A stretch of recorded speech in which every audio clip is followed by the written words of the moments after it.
107,9 FM Elkas Radio, the Fresh Generation and Entertainment Station. Halo Jameng, balik lagi dengan aku Faizan. Dan kali ini aku tidak sendiri. Di podcast kali ini kita kedatangan tamu yang sangat amat spesial dari Himpunan Himaris. Boleh perkenalkan diri terlebih dahulu, Akang Teteh? Oke. Halo teman-teman semua, aku Devi, aku dari Himaris. Ini ada teman aku juga. Halo semua, aku Raffi Majid, aku juga dari Himaris. Oke, alasan kita mengundang Akang Teteh di podcast kali ini adalah karena masih banyak ujang neng yang penasaran kalau di himpunan bahasa Inggris di Himaris belajarnya seperti apa, nanti saat magang di perusahaan apa saja, dan juga mungkin proker-proker yang dijalani saat ini apa saja. Jadi mungkin boleh mulai dengan cerita first impression Akang Teteh saat masuk Inggris bagaimana? First impression nih. Ya masih ingat gak? Mulu deh. Ya. First impression ya. Sebenarnya karena aku tuh kan sebenarnya nggak plan ke sini ya, nggak plan ke Polban dan nggak plan ke Inggris. Sebenarnya agak terjerumus aja sih masuk ke Inggris karena aku waktu itu untungnya dapat SNBP. Sebenarnya aku dari SMK jurusan akuntansi. Nah terus karena aku bingung nih, maksudnya dari SMK mau kemana, dan sedangkan aku pengennya kayak beda lah, jauh gitu. Jadi yaudah nanya ke teman juga nih kayak, kamu masuk apa, ngambil apa nih, SNBP juga dia katanya ke Polban. Polban apa aja, dia ngambil manajemen aset sama bahasa Inggris pilihan keduanya. Aku bener-bener ikutin itu. Nah makanya pas gak expect apa-apa sebenarnya, terus pas pengumuman aku lihat masuk, udah gitu karena Berarti karena FOMO. benar dan emang masih pengen belajar juga sih sebenarnya gitu. Terus akhirnya masuk, first impression aku sebenarnya agak culture shock sih, karena apa ya, dari segi environment-nya juga emang beda banget kan dari dulu. Dari SMP ya? Betul, terus juga dulu aku emang agak ansos gitu anaknya, terus kayak pas di kuliah kayak memaksa untuk bergaul gitu. Terus juga aku rasanya kayak waktu itu untungnya gitu aku udah sadar tuh kayaknya this is the moment gitu buat kayak learn so much more lah gitu, karena dulu bener-bener sepasif itu. Dan ketika untungnya gitu aku dipertemukan sama orang-orang yang bener-bener baik banget dan sangat open minded ya. Jadi kayak kita pun juga share the same interest, terus juga obrolan pun kita nyambung gitu. Kayak gitu sih. Jadi kalau first impression aku bener-bener kaget tapi in a positive way, karena buktinya gitu ketika di jurusan bahasa Inggris aku banyak dapat pelajaran pastinya, dan pelajaran yang paling aku banyak dapat itu sebenarnya lebih ke dari orang-orangnya. Iya benar, setuju. Itu apa ya? Kalau dari aku sendiri sih, karena aku tuh ini ya, apa sih namanya? SNBT sebenarnya, tapi aku tuh gap year gitu. Iya. Sebelumnya siapa? Sebelumnya aku juga pengennya tuh ke Inggris, tapi ke UPI nggak keterima. Sama kan tuh. Jadi aku tuh jadi kayak Inggris ini tuh sebenarnya beneran second choice nya lagi gitu loh, sorry banget ya. Kayak tapi bukan second choice, last option. Well, ya bisa kayak gitu. Tapi kayak ya itu persepsi aku kayak ini mah bukan yang aku pengen gitu loh. Dan waktu aku masuk ke Inggris tuh sebenarnya kayak agak takut juga gitu, karena aduh gimana ya, ini bukan yang aku pengen juga, dan aku kurang paham sama apa sih kalau misalnya Inggris di Polban tuh bakal kayak gimana gitu. Soalnya aku tuh udah prepare sama dari Inggris ya, sastra dan juga pendidikan yang di UPI itu. Dan turns out benar kata David tadi sih, aku beneran lebih belajar dari orang-orangnya gitu rather than dari matkul itself. Tapi dari matkul itself juga banyak yang bisa dipelajari, cuman kayak teman-teman aku juga banyak yang pengalamannya beda, dan itu bisa menjadikan pelajaran juga gitu ke aku. Karena aku juga sempat pengen pindah lagi nih dari sini tuh, cuman kayak enggak deh, kayaknya udah nanggung juga. Karena dan udah terlanjur nyaman. Iya, dan juga nyaman juga. Ya gitulah. Dan seru sih. Kalau dalam segi akademik apa Kang Teteh beradaptasinya gampang atau mungkin butuh waktu juga itu? Soalnya kan dari SMK ke Inggris mungkin agak beda ya cara pembelajarannya. Kalau aku sebenarnya emang iya sih, di SMK emang sebelumnya yang maksudnya enggak fokusnya pasti ke jurusan yang aku ambil ya. Cuman ada juga kok mata pelajaran Inggris. Cuman sebenarnya kalau dari segi adaptasi nggak sesusah itu, karena emang dari awal pun juga aku udah punya interest gitu dari awal sama bahasa Inggris. Kayak dulu pas SD aku sempet kursus walaupun nggak lama, jadi situ kayak oke lah aku maksudnya paham basic English gitu. Nah sampai ditambah pun juga aku punya apa ya namanya ketertarikan gitu sama yang namanya film. Jadi aku seneng banget nonton film, dan ini teman cinephile aku juga, kita bener-bener suka nonton film, suka nonton series, especially sebenarnya kita enjoy mau dari luar ataupun dalam negeri ya, cuman yang dari luar negeri itu lebih ke a means for us to learn English gitu. Jadi kayak misalnya kita dari subtitle, misalnya kita nggak pakai subtitle bahasa Indonesia nih gitu. Terus juga kebetulan aku pun juga suka baca buku bahasa Inggris. Jadi ya di situ lebih terbiasa aja. Jadi pas masuk ke jurusan bahasa Inggris sebenarnya enggak terlalu butuh adaptasi yang segimananya banget gitu. Oke, kalau dari aku sendiri sih sama kayak Devi sih sebenarnya. Karena aku kan dari SMA ya, dan aku tuh science MIPA. Oh, science. Iya. Dan kalau misalnya dibilang adaptasinya susah sih enggak, karena ya aku juga emang basicnya suka bahasa Inggris gitu. Kayak aku aku tuh udah suka banget sama pop culture-nya Western gitu, kayak dari segi movie, musik ataupun buku. Terwesternisasi banget. Iya. Terus tapi kita tetap nasionalis kok. Iya. Harus klarifikasi. Takut ya. Dan juga ya tadi tuh kata Devi tuh karena suka film, dan aku juga lebih kenapa bilang gampang adaptasinya, karena aku ngerasa kalau misalnya udah punya basic dan punya interest sendiri dengan the language itself tuh kayak lebih gampang aja dan lebih enjoy gitu. Soalnya kayak ada linguistik tuh, aku tuh kayak ngerasa itu lebih bisa diterapkan gitu dalam aku menonton film tuh, itu sih. Bicara tentang linguistik, kalau Akang Tete punya cerita yang unik gak tentang matkul-matkul yang diajarin di Inggris? Soalnya masih beberapa ujang neng masih penasaran kita belajarnya matkul apa aja. Oke. Sebenarnya kita belajar banyak dari segi bahasanya tuh, kayak kita juga mungkin kita lebih fokusnya emang ke dari segi linguistiknya ya. Kayak kita tuh gimana ya, kita tuh belajar kayak misalnya dalam suatu teks atau dalam suatu obrolan orang tuh ada misalnya ada implicit meaning yang kayak gitu loh. Jadi kayak bener-bener read beyond the text gitu. Exactly. Jadi kayak kita ngelihat sesuatu yang sebenarnya tuh nggak secara eksplisit gitu ada gitu di teksnya atau diomongin orang. Jadi lebih ke dan itu menurut aku indahnya bahasa tuh itu ya. Jadi kayak kita tuh ngomong pun ya kayak ini maksudnya kemana nih gitu. Jadi kayak betul. Bukan berarti kita komunikasinya udah bagus ya. Kita pun masih berantakan, cuman jadinya tuh lucu karena kayak kita tahu itu salah gitu. Kalau dari aku sendiri sih lebih ke sama sih di linguistik sih. Dan juga di situ kenapa aku bilang ada cerita lucu tuh, kayak di linguistik tuh ada apa sih maxim? Ya kayak violation of maxim. Kayak violation of maxim quality itu tuh kan kayak nggak boleh bohong. Terus kita tuh kayak ngepraktekin hal tersebut tuh kalau misalnya ada ini mah violation of maxim nih, nggak boleh nih gitu. Serunya di situ ya. Terus lebih ke ini sih, kayak aku belajar linguistik ataupun matkul-matkul di ini tuh lebih bisa diterapkan sih, apalagi kan emang aims aku sendiri tuh pengen work internationally gitu. Dan ini tuh matkul-matkul yang ada di bahasa Inggris ini tuh memfasilitasi itu, dan juga kayak how we communicate with others gitu, especially in work gitu. Betul. Karena kayak dari segi misalnya kita juga belajar translation kan, dan translation techniques itu ada banyak banget. Benar. Yang mana nggak bisa kalau secara kayak word per word gitu kita translatein ya, karena ada tekniknya. Misalnya kayak mungkin di Indonesia nih kita misalnya generasi Gen Z nih kita bikin translatean teks buat generasi Z gitu. Nah misalnya kita lebih udah familiar sama kata-kata yang emang udah dari bahasa Inggris langsung. Misalnya apa contohnya? Serapan kayak kalau serapan teh misalnya online deh.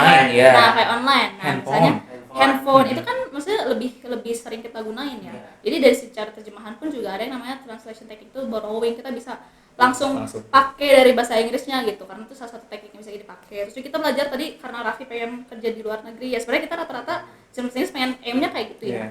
Kita pun belajar yang namanya cross cultural understanding. Jadi kita belajar kalau misalnya sebenarnya tuh dari segi budaya tuh benar-benar mempengaruhi gitu. Jadi yang how we communicate with Communicate. others tuh bukan cuma dari segi language-nya, tapi Di dari culture segi juga. culture itu juga sangat amat lekat banget lah gitu sama dengan cara kita berinteraksi gitu, apalagi sama orang luar yang Iya, benar-benar. secara budaya Beda. beda banget gitu sama orang Indonesia. Gak hanya spoken language juga gitu, even kayak apa sih namanya non verbal language Iya. juga. Non-verbal communication. Dari communication, dari CCU tuh udah ada ilmunya gitu loh, jadi kita lebih paham gitu apa yang mereka ingin sampaikan gitu Yes. sih. Dan kita ada ini, ada grooming class juga. Oh iya, grooming Terus class, iya, dapat ini juga table manner. Table manner. Iya. Itu kan siapa tahu kita jadi public relation terus jadi perwakilan kan. Diundang ke gala dinner Diundang, tuh iya kan? perwakilan. Itu beneran bermanfaat sih. Jadi banyak skill yang berguna buat nanti kerja ya. Betul, Banyak betul, banget, betul. betul. Berhubungan dengan itu, Akang Teteh sudah selesai magang ya? Betul. Iya. Kalau Akang Teteh magangnya di mana ya? Soalnya banyak yang nanya masih yang penasaran kalau magangnya kita di mana aja. Ya. Oke, Kebetulan kebetulan kita magang di tempat yang sama ya, di PT Harian Pikiran Rakyat. Di sana kita sebenarnya dulunya tuh si Pikiran Rakyat tuh yang magang dari bahasa Inggris ke sana tuh nge-translate apa sih international news biar dimasukin ke beritanya di Pikiran Rakyat di website. di websitenya. Cuman sekarang ada apa? Apa? Sekarang ada apa? Kalau kita Oh, jadi karena kan dulu tuh sebenarnya tugasnya cuma Nge-translate, nge-translate ya. artikel dari media luar negeri ya ke bahasa Indonesia. Nah, sekarang tuh kita dapat tugas tambahan baru di tahun kita Iya. buat bikin digital content Iya. yang mana bakal dipublikasikan di Instagram dan juga di TikTok gitu. Dan kontennya pun juga diadaptasi dari hasil terjemahan Kita, sebelumnya iya, gitu. Jadi betul. selain kita belajar tadi terjemahan, terus cara menerjemahkan, terus juga mengaplikasikan teknik-teknik translation tadi, Betul. tapi Terus juga belajar content gimana creation. cara kita ya membuat suatu konten dan mengemasnya semenarik mungkin gitu. Kita pun juga pasti dari segi penulisan pun juga dari segi nulis caption, Copywriter, ya, copy, benar. ya. Jadi kayak kita jadi content writer juga, jadi social media specialist karena kita disuruh untuk Analisis, nge-analisis kayak ya. engagement rate dari setiap konten juga Betul, gitu. betul. Yang mana sebenarnya benar-benar bermanfaat sih Apalagi karena di dunia digital sekarang. betul ya, pasti. sangat semuanya pasti kepake gitu. Cuman kalau buat teman-teman yang lain ada banyak sih, ada yang di dunia administrasi, Asli hospitality, dan kebetulan angkatan kita banyak banget di hospitality. Even yang travel juga ada Ada. gitu. Yang di kayak- dunia event ada. Iya. Jadi kita tuh karena apa ya, bahasa Inggris tuh digunakan di semua apa ya?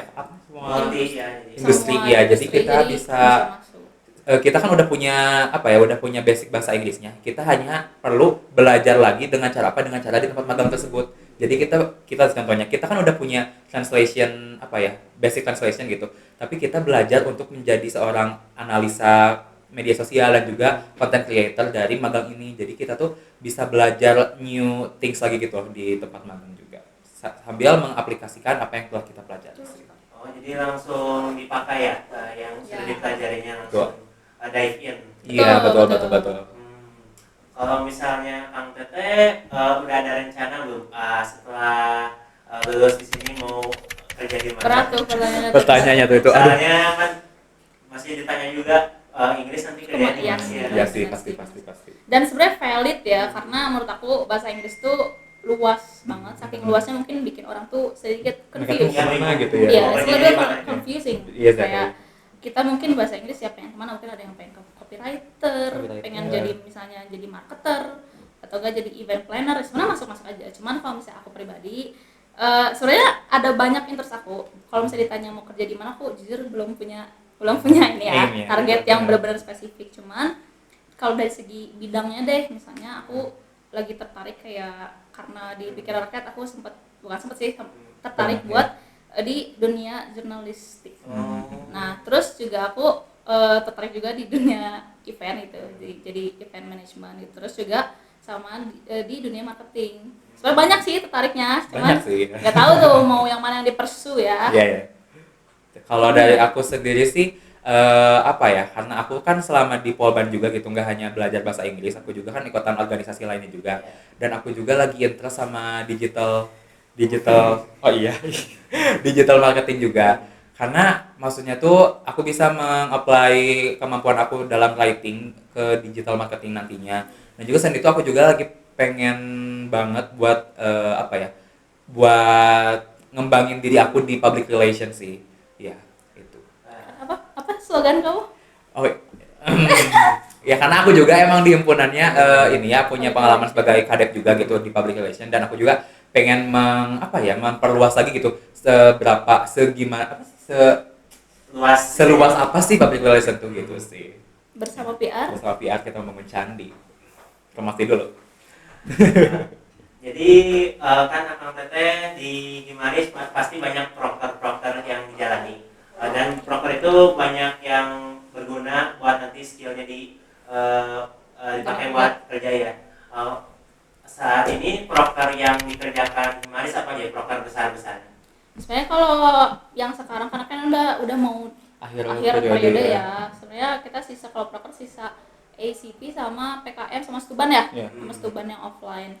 Nah, itu paling kalau misalnya yang terdekat ini yang belum terlaksana. Cuman kalau yang event besarnya banget mungkin aku bisa bilang ACP karena selain emang annual gitu tahunan pasti ada, kita pun juga dari ini ya, maksudnya pesertanya kan nasional. Gitu. Kayak se-Indonesia ngundang dari inilah, maksudnya dari orang-orang eksternal gitu. Jadi bikin apa ya, ACP itu lumayan bergengsi lah gitu, karena ini benar-benar program yang besar gitu. Dan ini program apa ya, kita kalau misalnya udah setiap ketemu ACP itu pasti kayak kerasanya kayak udah hawa-hawa ACP nih gitu. Itu bener-bener khas banget gitu, dan karena kita ngerasa ini emang ini punya kita gitu. Dan kita bangga gitu karena ACP itu sebesar itu, jadi maksudnya sesuatu hal yang bisa mempromosikan jurusan kita dan juga organisasi kita ya. Apalagi kan Dev itu tahun sebelumnya kan emang ketua dari ACP-nya, dan sekarang juga kan kita tuh ACP berapa sih? Ke-7 ya? Ke-7. Jadi beneran salah satu apa ya? Kayak salah satu tradisi mungkin. Iya, tradisi dari kita gitu. Jadi beneran yang most apa sih? Kayak paling ditunggu-tunggu. Betul. Ditambah juga kan ACP itu sebenarnya panitia intinya tuh dari kelas 1 akhir ya. Pas kita maba gitu. Jadi kayak benar-benar berkesan banget karena kita istilahnya baru terjun nih, baru nyemplung, terus kayak kita punya opportunity yang benar-benar handle eventnya. Iya, opportunity yang besar buat kita untuk nge-handle event gitu. Itu sangat amat ini sih. Luar biasa lah. Oke. Kalau misalnya di ICP ada lomba apa aja ya? Soalnya pasti banyak ujang neng yang masih penasaran tentang ICP ini bagaimana. Kayak itu kamu lebih tahu. Jadi kalau tahun lalu tuh kita ada 5 kategori. Ada writing, ada speech, ada poster, desain, terus ada video content creation, sama satu lagi apa? Speech. Storytelling. Storytelling. Ya, kan tadi writing udah. Ya, 5. Kalau sekarang ada tambahan comic strip ya. Ya, comic strip dan juga newscasting. Ya, comic strip dan newscasting. Cuman kita tahun ini juga aim-nya kita bisa nasional lagi lah ya. Semoga bisa mencakup yang lebih besar gitu. Soalnya pesertanya juga ya SMA, jadi pasti mereka banyak yang tertarik. Betul. Tentang Polban, jadi bisa membantu promosikan. Iya, selain mempromosikan Himaris juga kita mempromosikan Polban juga gitu, biar mereka di Polban juga ada bahasa Inggris juga gitu. Karena kayaknya masih banyak orang yang belum tahu kalau di Polban tuh ada jurusan bahasa Inggris. Benar. Masih hidden gem. Iya, exactly. Ya itu bagus sih, euphemism ya. Benar. Soalnya kayak pasti teman-teman aku juga kayak Polban Politeknik, teknik bahasa Inggris gitu. Jadi kayak melalui ICP ini belum familiar. Iya, melalui ICP ini kayak calon-calon mahasiswanya, ternyata di Polban juga ada bahasa Inggris ya. Bahkan ada yang sempat menang juga kan sekarang jadi mahasiswa bahasa Inggris. Iya, angkatan 25. Ada dari kelas 1A namanya Adel. Tuh. Shout out Adel. Beneran dia juga LPS. Oh ya? Shout out Adel. Keren. Mungkin untuk topik terakhir, Akang Teteh punya tips buat yang mau belajar bahasa Inggris atau maba dari 25 yang masih figuring out cara belajar bahasa Inggris gimana aja, yang membantu Akang Teteh, tipsnya apa aja? Dia yang mapres nggak sih? Iya. Harusnya yang mapres yang ngejelasin ya.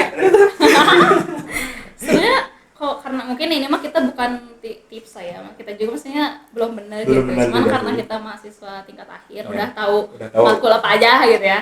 Jadi mungkin buat teman-teman yang mungkin di bahasa Inggris atau yang mau tertarik gitu ke bahasa Inggris, sebenarnya kalau dari aku ya, yang pertama jangan terlalu naro pressure gitu upon yourself too much, karena jatuhnya nanti malah ya kepikiran, malah overthink dan ya gimana mau develop gitu. Intinya jangan terlalu fokus sama suatu hal yang kalian istilahnya find it hard gitu, cuman coba cari aja gitu, bisa misalnya minta tolong, bisa bantuan ke teman, bisa kayak buat study group misalnya, atau kan di Himars juga ada ini ya, Ada cadar tulis, tulis. ada study with Himaris, itu pun ya sebagai memfasilitasi lah sebagai wadah, dan kita pun juga maksudnya bisa nanya-nanya ke cutting gitu, buat nanya-nanya tentang makus segala macam, itu aman banget.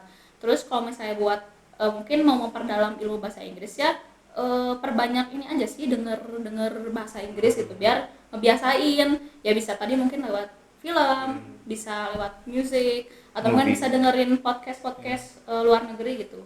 Itu banyak hal sebenarnya yang bisa dilakuin, dan sebenarnya nggak perlu harus langsung bisa juga, karena semua orang punya prosesnya sendiri gitu kan. Jadi baby step aja gitu, sedikit-sedikit, yang penting perkembangannya aja gitu tunjukin, paling itu sih.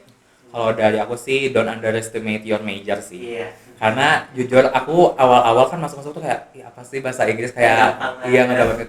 Tapi jujur ya guys, ini selama aku udah 3 tahun nih, almost 3 tahun di bahasa Inggris tuh, ternyata kita tuh nggak sekecil itu, kita tuh masih bisa mempelajari hal yang baru lewat bahasa Inggris ini gitu. Karena emang gimana kitanya sih, kita kalau misalnya mau figuring out other things tuh kita bisa kok selama belajar bahasa Inggris gitu, nggak hanya terpaku dalam bahasa Inggris gitu sih. Terus yang kedua mungkin ya kalau misalnya dari bahasa Inggrisnya ini sih jangan terlalu don't underestimate yourself itu sih kedua. Ya keduanya sama aja sebenarnya. Lebih ke jangan jangan ngerasa kayak aku mah pronunciation-nya suka jelek gitu. Jangan ngerasa nggak pede karena pronunciation jelek. Harus banyak latihan Justru experience itu. Mungkin kayak teman-teman ngerasa kayak aku mau belajar bahasa Inggris bisa otodidak, tapi kalau misalnya teman-teman masuk bahasa Inggris, kalian tuh udah punya partnersnya sendiri gitu buat belajar bahasa Inggris gitu, terus speaking gitu. Karena kalau misalnya kita ngobrol sama orang yang kayak maksudnya tuh lagi belajar juga, kita nggak akan ngerasa kayak aku bakal dijudge nggak ya sama dia gitu. Justru ironis kalau misalnya kita ngobrol bahasa Inggris sama teman-teman yang dijudge bahasa Inggris terus dijudge gitu. Bener-bener. Karena emang ini tempatnya gitu Buat belajar. Betul. Yang tadi yang masalah underestimate gitu ya, benar, justru aku dapetin banyak opportunity lah gitu, maksudnya banyak hal yang kita bisa isi nih gapnya, dan juga sekaligus kayak mengaplikasikan ilmu yang udah kita punya gitu. Itu sebenarnya benar-benar bisa bermanfaat banget gitu, baik itu buat diri sendiri maupun juga buat orang lain gitu sebenarnya ya. Benar. Mungkin cukup itu saja ya. Terima kasih ya Kak Devi dan Kak Barbie telah membagikan experience yang dan cerita-cerita yang sangat berguna dan sangat berhikmah buat kita semua. Amin. Kita pamit undur diri. 107,9 FM Eltras Radio, The Fresh Generation and Entertainment Station. Dadah Ujang Neng. Dah.